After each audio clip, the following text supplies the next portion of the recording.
What I do is going to be broken basically down into two parts. The first part is going to be sort of within the parameters of normal LIS kind of research and work, although it's going to focus on theory rather than a specific research project.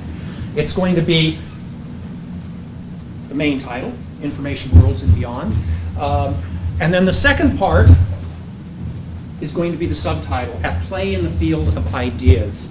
But I want to begin by explaining where this notion, this phrase, at play in the field of ideas, comes from for me. And it's going to set the tone more for part two than for part one. Because in part two, what I'm going to talk about is poetry. And I'll explain why as we go on. But at play in the field of ideas, I want to start by reading a poem by the poet who is probably, for me, the most important writer, the most important poet with whose work I am familiar. And as most of you, or maybe all of you, probably know, my doctorate is not in LIS. It is in English. I got my PhD in 1989 from Princeton. I specialized in modern poetry. For the first 35 years of my life, I was absolutely, utterly, singularly obsessed with the universe of poetry. So the work that I do in this field is a second career for me in certain regards. I changed academic disciplines. One of the things I'm trying to do now is find ways to bring poetry back into LIS. There are a couple of people in this discipline who talk about poetry, but not very many. Maybe for obvious reasons, but I think people should. At any rate, Robert Duncan was a very, very important San Francisco poet. This was his first really major book. He published several things before that, but The Opening of the Field, it was published in 1960. He is, as I said, for me, the most influential writer there is on many, many different aspects of the kinds of work I do. I had the great pleasure of being able to meet him a number of times because he lived in San Francisco and I lived near San Francisco. And at any rate, I wanted to start by reading the first poem from this book, The Opening of the Field, his 1960 book, because it's the source, really, for my phrase, at play in the field of ideas. At least of thinking along those lines. And there are a couple of different important components here. One is the word play. I don't think academic work is any good unless it involves a certain amount of play and messing around. Sometimes I think we take it way too seriously. So I like to have fun with what I do. At any rate, I want to read this poem because for me it's a kind of directive guiding much of what I think about in most circumstances. And I read this poem out loud whenever I have the opportunity. Often I am permitted to return to a meadow, as if it were a scene made up by the mind that is not mine, but is a made place that is mine. It is so near to the heart. An eternal pasture folded in all thought, so that there is a hall therein that is a made place, created by light wherefrom the shadows that are forms fall. Wherefrom all architectures I am, I say, are likenesses of the first beloved, whose flowers are flames lit to the lady. She it is, queen under the hill, whose hosts are a disturbance of words within words. That is a field folded. It is only a dream of the grass blowing east against the source of the sun in an hour before the sun's going down, whose secret we see in a children's game of ring around of roses told. Often I am permitted to return to a meadow as if it were a given property of the mind that certain bounds hold against chaos, that is a place of first permission, everlasting omen of what is. The key line for me in all that is the place of first permission, place intellectual, emotional, whatever, where we have permission to explore and follow whatever it is we are passionate about. Okay, so part one, beyond information worlds, or information worlds and beyond. All of you, I'm sure, know that for the last, for a long time, I've been working on something that I call information worlds. I published a book in 2010, co-written with Paul Yeager, former doctoral student here, titled Information Worlds, that sort of lays out this theory that has to do with how information is conceptualized, used, and treated in different kinds of social settings. Almost all of my work over the past 10 years has been focused on this particular issue. I've spent a lot of time working with several people in this room on things related to information worlds work. The idea of information worlds is that social context is really important for how we understand and use information, and influences how we do that. Information worlds work has received some criticism. One of the lines of criticism I think is actually fairly important and interesting, though I think not entirely right, and that is that by looking at social context, we ignore the essential role of the individual. And the argument that's made in this criticism is all information usage, all of the meaningful stuff related to what we do with information, how we use it, how we think about it, how we look for it, is individual. It is a matter of individual cognition. And the social has nothing to do with it. Well, obviously I don't agree with that. But the observation that we omit the individual from our framework of information worlds is on target. So I've been working on, and I don't have any idea what kind of, if any, practical application this will have in terms of thinking about conducting specific types of research, but I've been working on a larger framework that encompasses information worlds because I don't think that the social is the only thing going on. I think there are other aspects that we have to take into account. And I call them currently, and I have published one article about this, but I call these things currently the three domains. The domain of the individual. I think we cannot think about information and information practices without thinking about individuals. We are, I won't call us free agents because I don't think we are, but we are agents. We have agency, we can make decisions, we think our own thoughts. We are not identical one to another. We all have our particular cognitive makeup, our particular affective predilections and makeup. We are individuals, we make decisions for ourselves.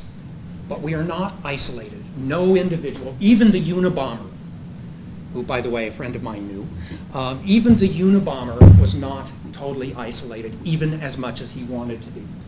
So the second domain, because individuals do not live in isolation, is the domain of the social.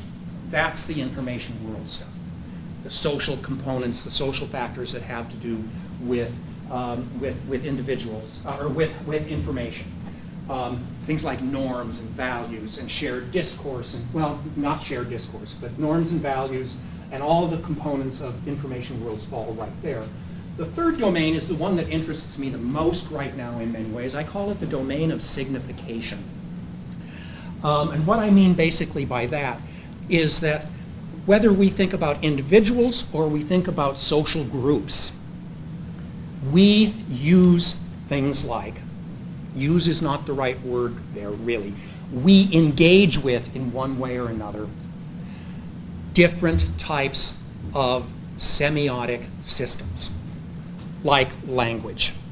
We can't interact with each other except through the means of some kind of system for representing what we see in the world around us, representing our own thoughts. We interact using things like language. Language is a set of signs. There are many other sets of signs as well. I could go on for hours about this, but I'll just do a really quick, simple one. Building design is a kind of semiotic system. The layout of this room, the physical dimensions of this room, the things that are included in this room, tell us something, communicate something to us about what this room was designed for. It's not just a room. It is also a message in some sense, and it carries that message. So things like building design, semiotic systems, things like databases, library catalogs, all require this domain of signification, requires things like words and other sorts of signs in order to be built and in order to function at all. So that's what I've been working on recently. As I said, domain of the individual. I'm not Don. Don is not. We think differently. We use information differently. We engage in different practices. We have different habits when it comes to doing things with information. We are separate individuals. We have to take that into account. This was one of the odd bits of my relationship with my mentor, Elfrida Chapman, before she died many years ago, because although I don't think she ever did it in print, in dialogue more than once, she flat out, unambiguously denied the existence of individuals. She said individuals do not have any meaning on their own. They only become important when they are part of a larger social grouping, and the way that they have some kind of impact is through interactions with others. Well, she was wrong about that. I've had this conversation with several of you as well. We have to take into account individuals. We have to take into account the social, because individuals are not isolated. We all exist and move day to day, all of the time, within a social context. We know other people. There are other people that we don't know who have an impact on our lives, whether we acknowledge it or not. But we all interact socially all the time, and that has a tremendous impact on how we think of and use information. And then, of course, the domain of signification, which is, as I said, the one that I'm the most interested in right now. And here's where things take a turn toward the slightly strange when it comes to LIS. One of my goals today is to prove that to prove with beyond the shadow of doubt that I occupy the lunatic fringe of the field of library and information studies. So that's what I'm going to do. The domain of signification: texts, languages, sign systems of all sorts. They come in all sorts of shapes. This is not sideways. Well, I mean, it is, but it isn't. This is actually a 2-page spread from a book. Late Jacobean poet named George Herbert, post-William Shakespeare. You can tell that because it's got these little, this was a practice in early printing. They would put the first word of the next page down at the bottom of the page as a mechanism for making sure they got the pages in the right order. So what this is a poem called Easter Wings. It's the first known. I think it's the first known. He did another one called The Altar as well, but I think this one is the first known shape poem, where the layout of the words echoes the image of angel's wings, Easter wings. So I liked this, but it's a mechanism of signification. As I said, this is the area that I'm most interested in. This is the area in LIS scholarship that has received the least attention, as far as I can tell. There are gazillions of people doing work related to cognition and how individuals interact with information. There are a gazillion people, I'm one of them, who do work related to the social context of information. There are a small handful of people that I am aware of who look at, in one way or another, the domain of signification. John Budd, for instance, has done some important and interesting work looking at things like discourse analysis. And there are some people who do work with semiotics. There are some people, who, such as myself, who do work with hermeneutics. But by and large, the domain of signification gets ignored except when it comes to things like controlled vocabularies and folksonomies. But other aspects of language and sort of language and sign systems tend to be overlooked. And I'm hoping to fix that problem. So that's what I'm doing. I'm working on this new larger framework that looks at the three domains and essentially makes the argument that if we really want to understand how we as humans, how we as people think about, look for, use, and do other sorts of things with information, we have to pay attention to all three of those domains. The individual is a meaning component. The social context, groupings of people, are an important element, and the domain of signification. Language, how we use words, how we use signs, is a very, very important one. I don't know how to implement this, because I think it's probably too big for any one person to do a study that encompasses all three of those domains. So I think that my argument is that we need to have some kind of interconnecting research projects that bring people who have expertise and interest in these three domains to work together in some ways, to look for ways in which those three domains and attention to those three domains can be brought together in a meaningful way. Okay, so here's where I really take a turn for the weird. One of the ways that I think is interesting, as I said, there are people doing discourse analysis, narrative analysis, content analysis of different sorts, hermeneutics, semiotics, there's a lot of that stuff. What about poetry? It seems to me that poetry is, as an art form, and that is what it is the primary way, the primary path that we have to engage with language and sign systems in the most fundamental way. It is the art that looks the most closely at how language works in a variety of ways. So the rest of what I'm going to do is going to look at poetry from a couple of different points of view. And there are, in the poetic universe, and I should say, by the way, that my interest in poetry, although it's historically broader than this, really focuses on the 20th century, and especially the latter half.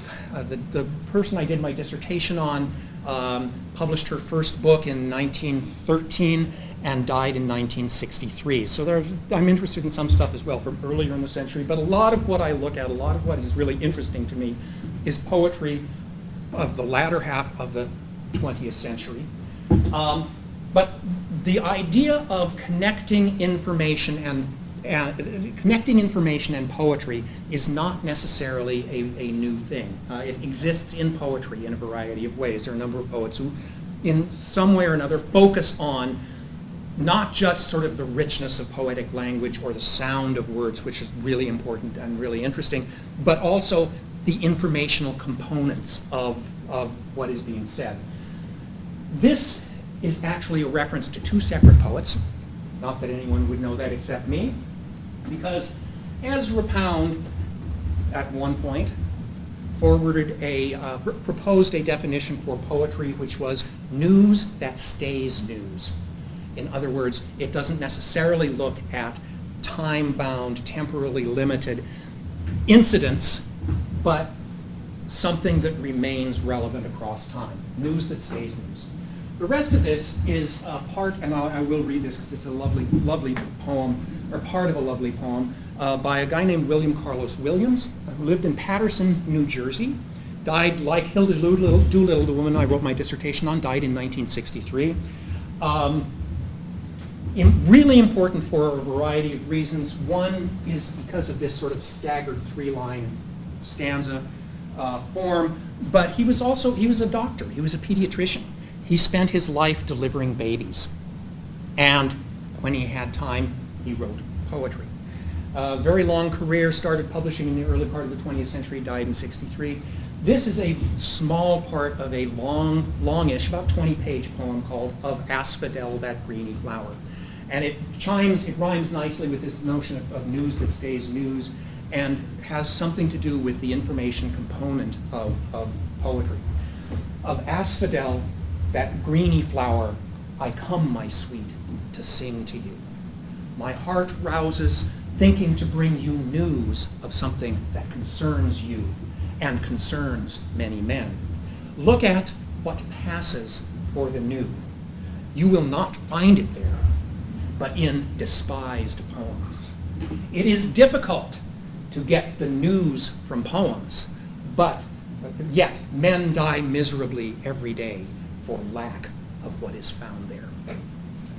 So one of the things that he was interested in was how you could use this form, this poetic form, to include information about the world around you. Something that is not really quite news, but at least as important as news. One of his major works is a big book called Patterson, a very long poem, 5 very long chunks, book-sized poem, that explores and talks about the history, political situation, geography, socioeconomic situation, et cetera, of Patterson, New Jersey. So he was very interested in bringing those kinds of sort of information sources into poems. Now, poetry is really interesting when it comes to thinking about information, because if we're thinking about individuals and the social as well as systems of signs, we can very quickly see that poetry can exist at either end of any point on that spectrum. We can have here someone like Emily Dickinson, one of my favorite poets. I adore Emily Dickinson's work. She, among other things, would scribble out drafts of her poems on envelopes. And the shape of the poem was, determined in part by the sort of whatever shape the envelope came out in. She also collected her poems together into these things called fascicles, which are sheets of paper put together and then sewn together that include things that look very much like this, her handwritten copies of poems. Why do I say this is a sort of private act? She never showed her poetry to more than about 3 people in her lifetime. Almost nothing of hers was published during her lifetime. She was extraordinarily private. She rarely left her room.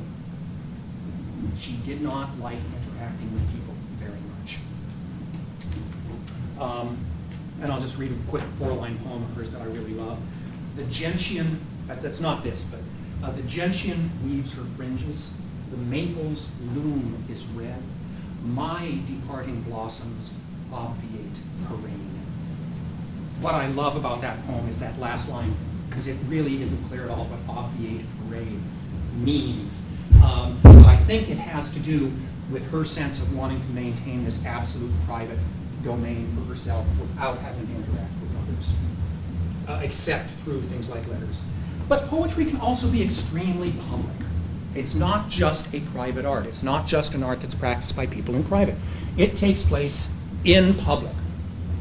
I'm not going to read any of this poem because it doesn't extract very well, but this is Allen Ginsberg. In, I believe, 1965, I might be wrong about the year, he traveled to Czechoslovakia, or was it Poland? And because he was a character and irrepressible and in everybody's face all the time, he was crowned Král Majalis, the King of May. Because where he was visiting, it was the 1st of May, and there's a big open street festival. Everybody's celebrating. It's like a Mardi Gras kind of thing. And he was crowned the King of May, and Král Majalis, and wrote a poem about it. And he's an example of somebody who is never a private poet, always terribly public, right out in front of everything. He was crowned the King of May, and then 2 days later, the regime kicked him out of the country because he was too much of a rebel. So poetry can go that spectrum. It can go either way, all the way from the most obscure private world to very, very public settings. For this, I could have also used something like a picture of Robert Frost giving the reading in 1960 at John Kennedy's inauguration, which is again a sort of example of poetry played out in the public domain very, very openly. This is just a quick side note.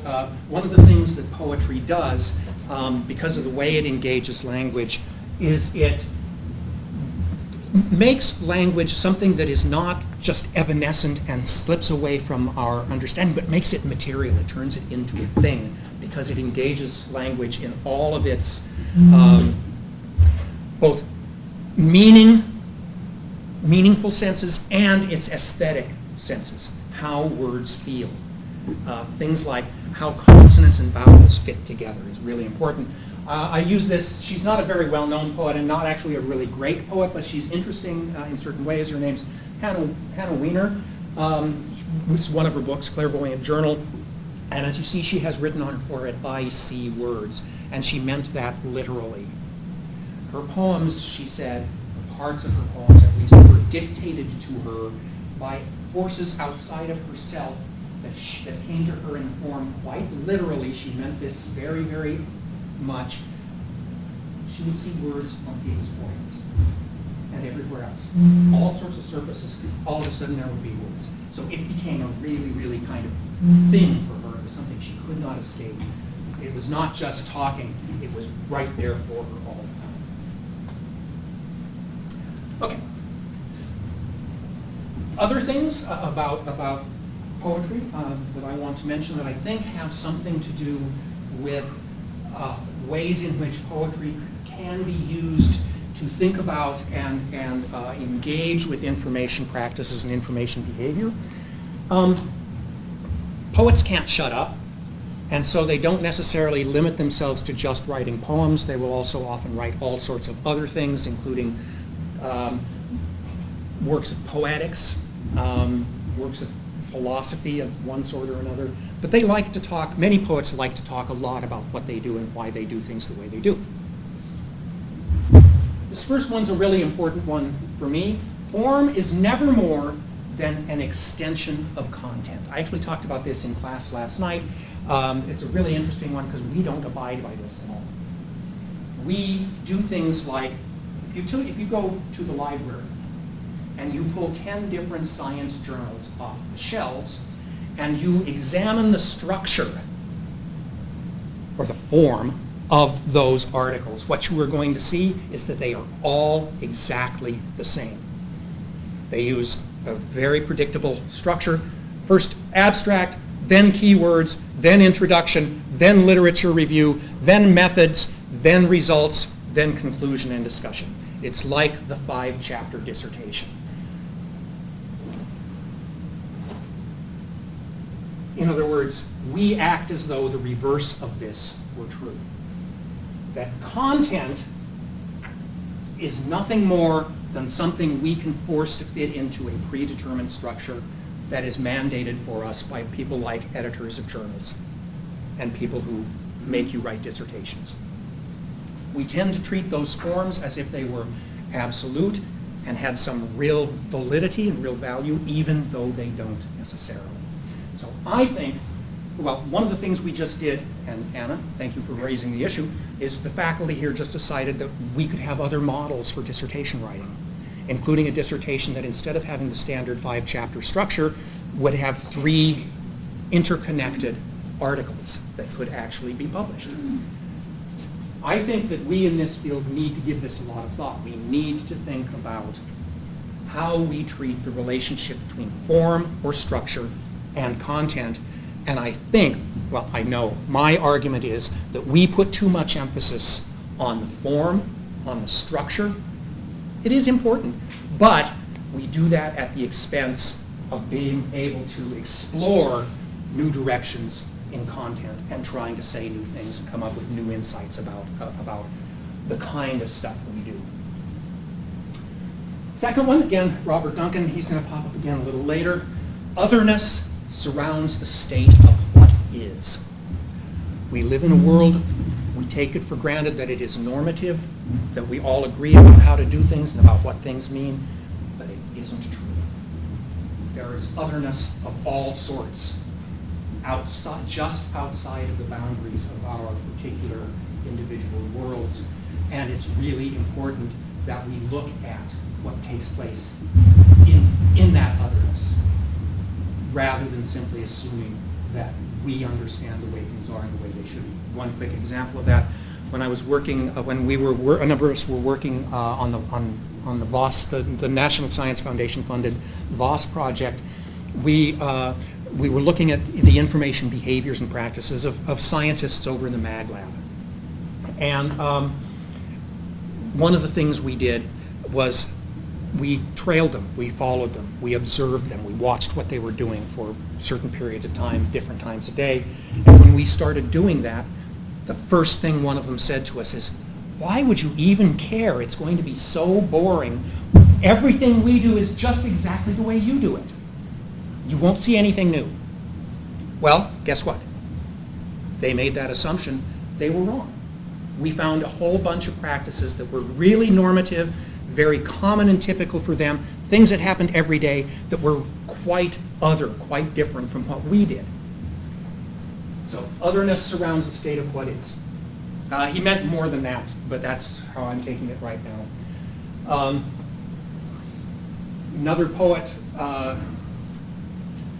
another San Francisco Bay Area poet, though he over time became more closely associated with Vancouver and Canada. Words complicate because words both determine and make indeterminate. You cannot nail meaning down with words. You can gesture towards meaning. Words are not simple things. They both determine meaning, create meaning, but because there are ambiguities built into the ways in which we use language all of the time, they also make indeterminate. Meaning is never perfectly straightforward. It is always a matter of interpretation and ambiguity. Perceptions like this, I think, can have real implications for things like, thinking about things like how we construct systems like controlled vocabularies or ontologies and things like that. Because I think that we have to acknowledge both aspects of words, the fact that they determine and make meaning, but also are fundamentally in many ways indeterminate and ambiguous. We have to take those kinds of things into account when we deal with systems that are built out of language. This one I don't think I'm going to say anything about, but I just pulled it because I just like it. Only the executory understanding has any importance, not the passive, the reproducing, the paraphrasing understanding. Poetic speech is a most durable carpet woven out of water. Another fabulous, cool image. I think, actually I will say something about this. I think that we all too often accept in things like research documents certain modes of passive understanding, things like reproducing results, and we often act as though paraphrasing something is seamless and transparent, that nothing is lost in the process or nothing is changed in the process of paraphrasing. But it is. And then, just because, again, I like it, it's from the poet I did my dissertation on, H.D. A work of art is the materialization of the electric force of the artist, electric force plus the directing impetus of the intellect. And it's the last part of that there that I think is the really important one. While poetry is a very sensual art, I mean, it's engaging with words at the level of sound often, in addition to or sometimes instead of their word's ability to carry meaning, but it's really important that it's also an intellectual process. When poets write, they're not just feeling their way through things, they're also thinking about what language is, what they can do with it, what they can't do with it. Okay, there are also a whole bunch of poets, and I'll go through this one really quickly, a whole bunch of poets whose work very openly and explicitly engages with information of various kinds. In The American Tree, I stole, I once, long ago, gave a poetry reading on KPFA radio in Berkeley, California. on a show called In the American Tree. It's also the name of a very, very large anthology of a group of poets who in the 80s and 90s were sort of the young avant-garde vanguard in San Francisco, New York area that were known as the language poets. And I just also like the phrase, there are lots of things. You can read a lot of poets and you can get information about different kinds of things. Often extremely valuable and good information that doesn't necessarily come easily in any other form. So you can read Pound, and I chose his cantos, his long poem here as an example. You can learn a lot about things like Chinese history by reading the cantos, and Chinese language. He was wrong about a lot of Chinese language issues, but you can still learn a lot. You can learn about fascism because, well, he was one. Not a good man at all. He was a very, very strident, very, very vocal supporter of Benito Mussolini during the Second World War. He was tried for treason. He was captured by U.S. troops, tried for treason, found innocent due to insanity, and locked up in a cage in a mental institution. But you can learn a lot about fascism and how fascists thought by reading a lot of his work. There's a lot of very solid information there from that particular point of view. It's not fun to read necessarily. Well, I was going to say sort of. It is extremely hard to admire him, except for his command of language and particularly sound issues. He was an amazing manipulator of sound.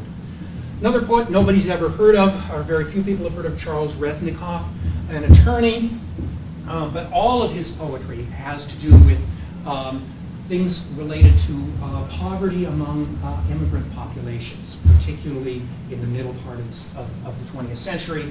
There's also stuff about activist movements during that part of that period of history, and also because of his day job as a lawyer, there's a lot of stuff about American statutes and American legal traditions in his work. You can learn a lot about that stuff by reading it. Edward Dorn, he's written a lot of stuff, but one of the things that really fits here is a book called The North Atlantic Turbine, which is about the relationship, odd as it might seem, between geology, international commerce, and international economics, particularly the trade routes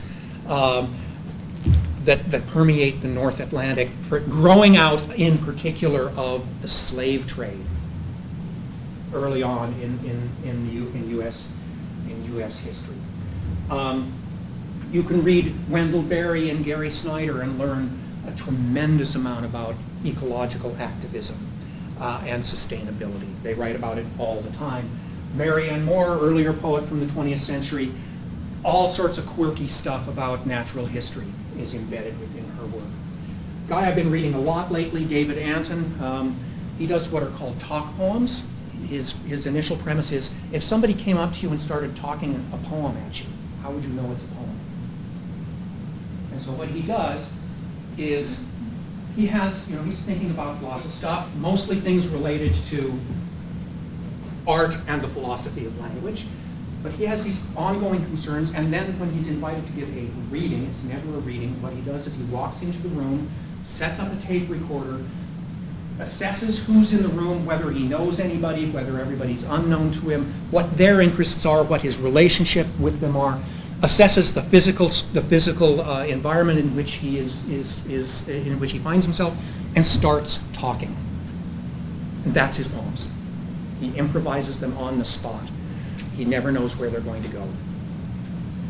But you can read his work and get a whole bunch of very interesting stuff about really the philosophy of language, how it is that language can produce meaning when we don't necessarily agree. We don't necessarily have equivalent understandings of the same words sometimes. Adrian Rich, of course, you can read and get a lot of really good information, a lot of really good stuff about feminist theory and activism. guy named Paul Metcalf, who's another person that almost no one has heard of. He happens to be the great-great-grandson of the great American novelist Herman Melville. I just recently bought the collected works of Paul Metcalf, and it's 3 volumes this thick. And what he does is he tells stories about American history in poetic form. So you can learn a lot, and with a lot of borrowings and collage work from previous documents, but you can learn a ton about all sorts of issues related to American history by reading his poetry work. Same thing with Charles Olson. He wrote a very long poem called the Maximus Poems.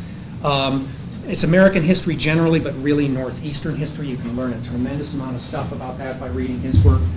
And one of my former teachers, Jerome Rothenberg, is an anthologist and a poet, but by reading his work you can learn a lot of stuff about things like particularly Western, but not only Western, native poetries and native traditions, particularly related to language and language use.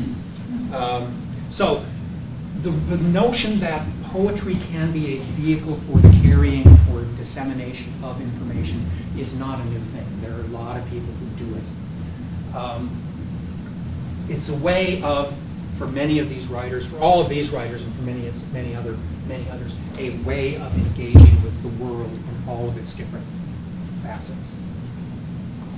Okay, that's a lot of what I want to say. I'm going to end by doing a little bit of reading. I'm going to read 2 different kinds of things.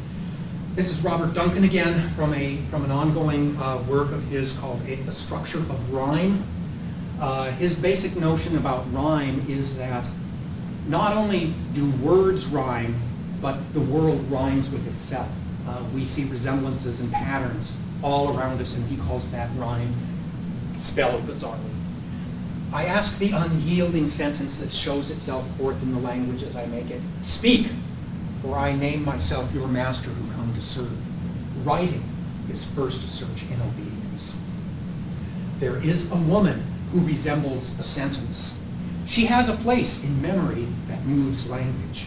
Her voice comes across the waters from a shore I don't know to a shore I know, and is translated into words belonging to the poem. I saw a snake-like beauty in the living changes of syntax. I will not take the actual world for granted, I said. That's the key line for me. Not taking the actual world in all of its variation, complexity, richness, quirkiness, pissed-offedness. It's something to never take for granted, whether we are working in the domain of in the world of poetry or the world of doing information research. We always have to take the world on its terms.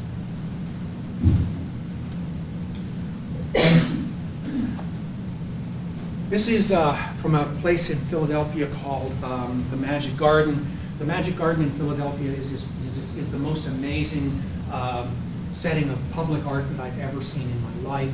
It's one crazy guy who squatted in a vacant lot and excavated it and built a building there, which is now a museum, and did mosaics, mostly with found materials. Now in Philadelphia, his work extends over a space of about 15 city blocks. There's a lot of it there. It's amazing, amazing, amazing stuff. I discovered it not this time in Philadelphia, but the time before when I was in Philadelphia. I had no idea it was there. And it was like 15 degrees out, and I walked around through this for so long, taking so many pictures of his amazing art, that I finally had to quit when I could no longer feel my fingers. But this is just one section of one of his mosaics. I highly recommend it. So what I'm going to do now is be really self-indulgent. Because, as I said, for the first 35 years of my life, I was totally immersed in the world of poetry. It was what I did. Then when I bombed out at getting a job teaching English because nobody wanted a poetry guy, well, I should also say I was really active in the San Francisco Bay Area poetry scene, particularly among younger people. younger parts of that scene. And I wrote a lot. I published a fair bit. But when I failed to get a job teaching English, I hit a 25-year-long, I'm not exaggerating, a 25-year-long writer's block when it comes to writing poetry. And over the last year or so, I've started writing again, so I'm going to be self-indulgent and read some of that. I don't make any claims for the quality of it. I don't care if it's, but it keeps my interest. So I was just going to read a couple of things here. From two works. One, the thing that I call In Dreams, and one, the thing called 14 Days. 14 Days was originally going to be titled 14 Days in February, but it's now the beginning of April, and I only have 8 days.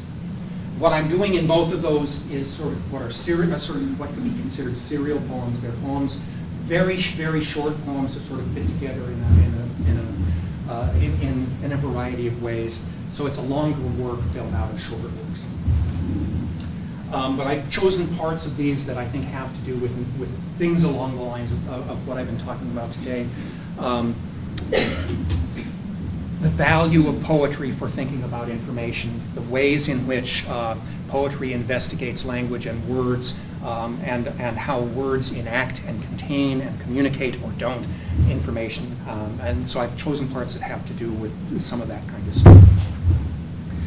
Through mediation, talk. Through talk, mediation. The performance of a system is a function of the words used to build the system.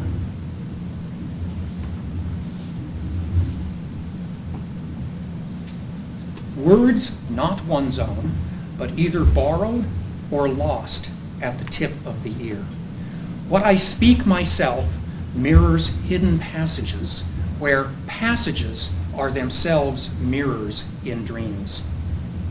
Thus, the words of my father as the flooded street fades into merely remembered photographs.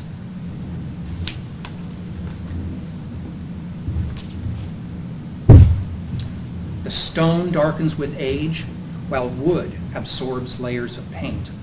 In the back, a chimney stands, nothing now but quaint decoration.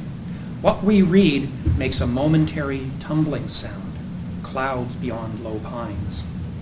Abstraction of and from words needs. A tissue on the counter in dim light, mosaic, bowl. What we see and what we hear moves slowly through the words we speak or not, as if that were enough, as if time was its own measure, as if the needle dropped always in the right spot. And then the last little one, a list, neither plans nor accounts, is separate from time, even as it is of time. Within, movement is constrained, even as the floor of the narrow aisle shivers and bumps on air. That's what I have for you. Thank you all. Thank you. And I don't know if there's anything in there that gives rise to questions or not, but I'd be happy to blather a bit more. I have a question. I'd just like to respond to this question. I don't know if I think we'll both agree that there's no right or wrong answer here, but it's just really good. There's a quote there, one is never more than an extension of context. Yes. If I understand that and what you said about it, that seems to put out on the curve anything we call design.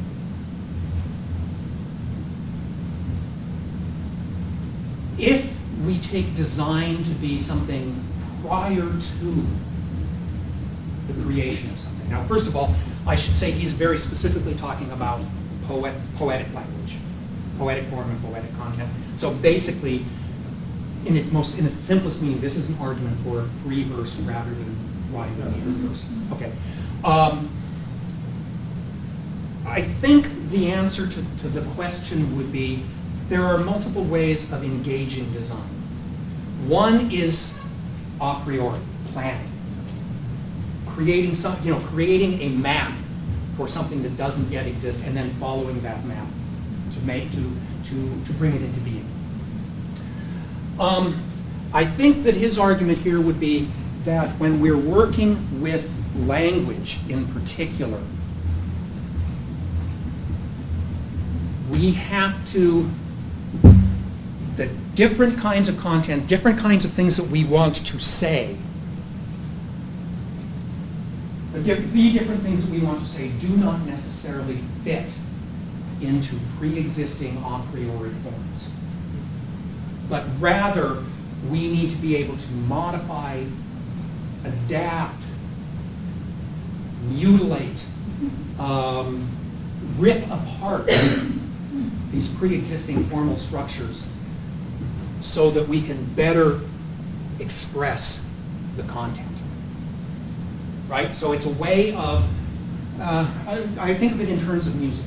The great mandolin player David Grisman plays very highly improvisational music.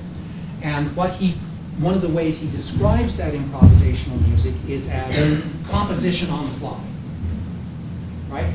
So what he's doing, and what he very explicitly says he's doing, is designing as he goes. So instead of becoming an a priori, something that you establish in advance, it becomes a way of working through the materials with which you are working and putting them together in ways that are functional and maybe beautiful. You're familiar with prescribed standard design patterns? Yes. Yeah, that's what this is sort of looking for. And you referred to this earlier when you said we're going to talk about certain kind of language, but you can look at buildings and so on, that language doesn't Christopher. So when you say things like this, I think of the rules we have in information design, like paving the cow paths. You put the design where the content or the interaction is. And then you talk about this in language, but I think designers. Yeah, I mean, one way of thinking about this, especially if you're engaged in things that put value on processes like improvisation. If you're good at it, if you take it seriously, you're not coming to it unprepared or uninformed. You have your set of tools, whether those are linguistic tools or something else. You have certain things within your repertoire. If you're a guitarist, you have a collection of riffs that you can play. And places where you can push beyond that, places where you want to fall back on the familiar. But what you do then is you take that preparation, you don't come to it cold, you take that preparation and you design whatever it is you're doing out of that set of tools, or that set of abilities, through the act of improvisation, rather than in advanced design. So I don't think it eliminates design, I think it recasts it in a new light. Basically. That's one of the reasons I mentioned that guy David Anthony, because I really love his work, because that's exactly what he does. He never knows, I mean, and his talks may be anywhere from 25 to 90 minutes. He doesn't know where they're going, and yet they are always very clearly designed and functionally work. I don't want to turn this into just sort of I'm sorry, everyone else is in the room.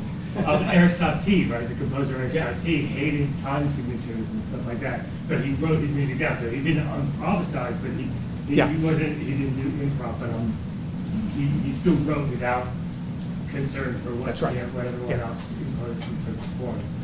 And yet, in fact, it's highly designed. You know, it's very tightly structured in some ways. It's just a different sort of structure. Yeah. I don't know if I understand it correctly, so I just want to express my understanding and say and see if it's like what you're talking about. And my thinking is, it seems like poetry, you're talking about two things. The first one is it's possible to change our previous paradigm to lead to research. And poetry could be one new paradigm to express our finding in a new way. I am not sure I tend to agree with you, though I'm not sure I would put it that way. What I would say is that attention to poetry might provide insights, concepts, and ideas that we can then use to inform our research in ways that other kinds of things don't. Previously, like the traditional paradigm, either science paradigm, experimental, merriment, everything, and make it as objective as possible. That is science paradigm. And the social science paradigm, especially like sociology and then anthropology, it talks about like people's life stories or even experiential like values, like the reality is far more the objective thing. It's more about people's perception, people's stories. So we need to dig deeply into the language, whatever.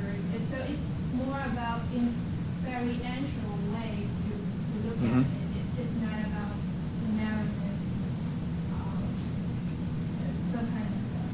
And it's kind of like what you're talking about is something between the experiential in terms of semiotics, where I just make our language shape our words, shape our understanding and shape our reality. And the other side might be like more than semiotics and more than the experiential way. But I couldn't find the right word to describe that. Maybe, I don't know if I can call this as a new paradigm. I mean, I think ultimately what I'm after, the word that I would put in that place is poetics, because what poetics has to do with, unless we're talking about Aristotle, and we don't want to talk about Aristotle, what poetics has to do with is a sort of theoretical way of thinking about not only how language shapes our world and shapes our understanding of the world, but the ways in which language can be used to change our perceptions, right? We have our perceptions, we try to put them into language, and as soon as we put them into language, it changes the perception. There's a difference, there's a split. So what poetics has to do with is sort of creative ways of thinking about language and thinking about language as a mode of representation or signification.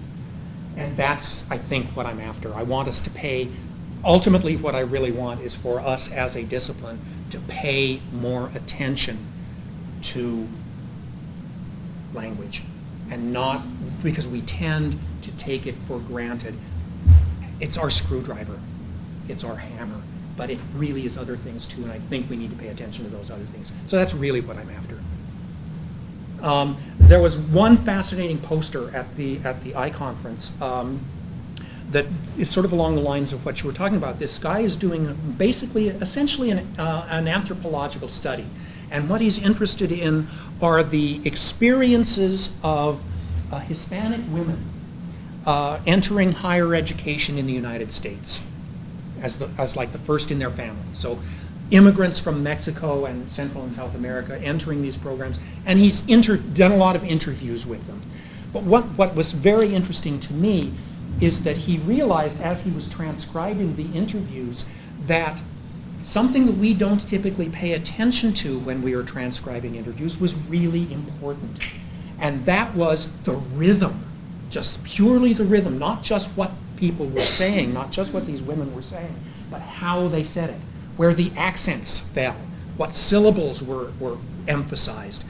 And so his transcriptions, instead of being blocks of prose, are in stanzaic form, quatrains, four-line transcriptions.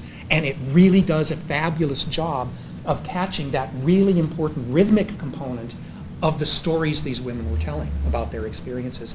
And it really does enhance the impact of those transcriptions and those interviews. And so that's one of the kinds of things I'm talking about, you know, find new ways of doing these things when they are important. Now, of course, that kind of stuff runs the risk of somebody coming up to it and saying, oh, come on, just stop it. It should just be prose. These people weren't talking poetry.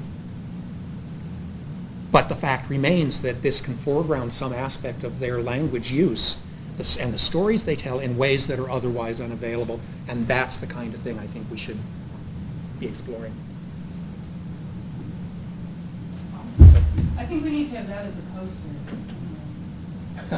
That's, those are good things to reflect on. All right, any other questions?